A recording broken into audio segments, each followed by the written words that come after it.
নির্বাচন বর্জন করতে।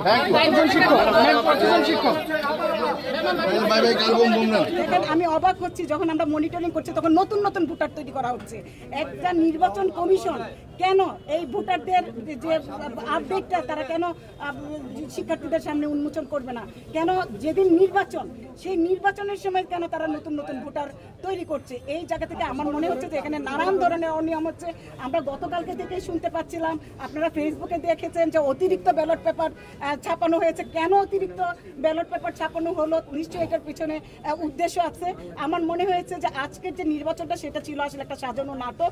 আমাদের এই নাটক থেকে মনে হচ্ছে আমাদের সরে আসা দরকার। সেই জায়গা থেকে আমরা আসলে এই নির্বাচনটাকে বর্জন করব। সুনির্দিষ্টভাবে কি অভিযোগ ম্যাডাম? প্লিজ এদিকে এদিকে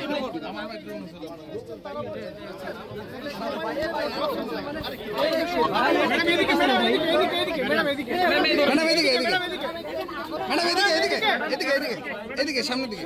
আমরা এই পর্যন্ত যারা দায়িত্ব পালন করেছেন আপনারাও দেখেছেন, এমন কোনো হল নাই যেটাতে গন্ডগোল হয়। আপনারা দুইজন ছাড়া আর কে কে আছেন আসলে?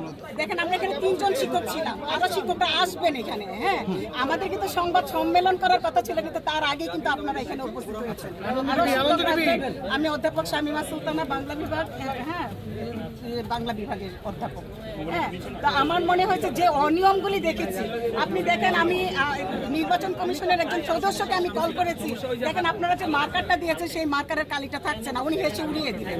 হ্যাঁ, যে এই যে খামখেয়ালিপনা, এই যে এবং যে এই সদস্য যারা ভোটার ছিল ভোটারদেরকে হালনাগাদ না করা এবং নতুন নতুন ভোটার তৈরি করা এবং সবকিছু দেখে আমার মনে হয়েছে, এবং কোথাও কোথাও দেখা যায় বিশেষের গোষ্ঠীকে হলে ঢুকতে দেওয়া, আবার কাউকে কাউকে গেট পর্যন্ত গেলেই আক্রমণ করা, এগুলি আমাদেরকে আসলে অনেক ব্যথিত করেছে। আমার মনে হয়েছে যে এটার পিছনে নিশ্চয়ই কোনো একটা উদ্দেশ্য আছে। সেই জায়গা থেকে আমার মনে হয়েছে এই নির্বাচনে আমাদের দাঁড়িয়ে থাকার কোনো প্রশ্নই ওঠে না। সেই জায়গা থেকে আমরা আসলে এখানে নির্বাচন। আপনি কি দায়িত্বে ছিলেন ম্যাডাম? ম্যাডাম ম্যাডাম আপনি কি দায়িত্বে ছিলেন? আপনি 30 মিনিট আগে না, আমরা বেরিয়ে আসছি যখন, তখন বাজার হলো 30। ম্যাডাম ম্যাডাম ম্যাডাম আপনি কি দায়িত্বে ছিলেন?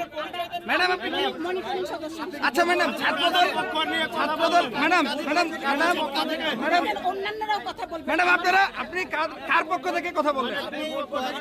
আমি সার্বিক পরিস্থিতি থেকে কথা বললাম। দেখেন আপনারা আমাকে জুলাই আগস্ট থেকে দেখেছেন, আপনারা গতকালকে দেখেছেন। আমি নিরপেক্ষ একটা জায়গা থেকে সবসময় অন্যায়ের প্রতিবাদ করেছি, আমি আজকে অন্যায়ের প্রতিবাদ করছি। কারণ যে জায়গাটাতে আপনারা দেখেছেন যে সমস্ত শিক্ষার্থীরা যখন এখানে ভোটার হতে পারছে না, সেখানে কিসের ভোটাভুটি আসলে আপনারা বলেন? আর যে মার্কারটা দেওয়া হয়েছে, একজন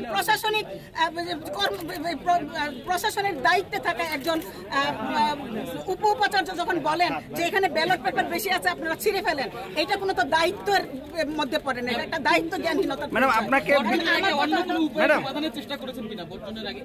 আমরা বলেছি, একদম হেসে উড়িয়ে দিয়েছি। Madam madam madam madam madam আপনি বললেন নিরপেক্ষ, আপনাকে বিএনপি পন্থী বলা হচ্ছে, এই বিষয়ে আপনি আমাকে জুলাই আগস্টেও বিএনপি পন্থী বলা হয়েছে, এখন আমি বিএনপি পন্থী সেটা অস্বীকার করি না, কিন্তু বিএনপি পন্থীর কোন শিক্ষক যদি ন্যায্য কথাটা বলে সেই কথাটা ন্যায্যই থেকে যায়, সেটা আসলে অন্যায্য হয়ে যায়। শিক্ষক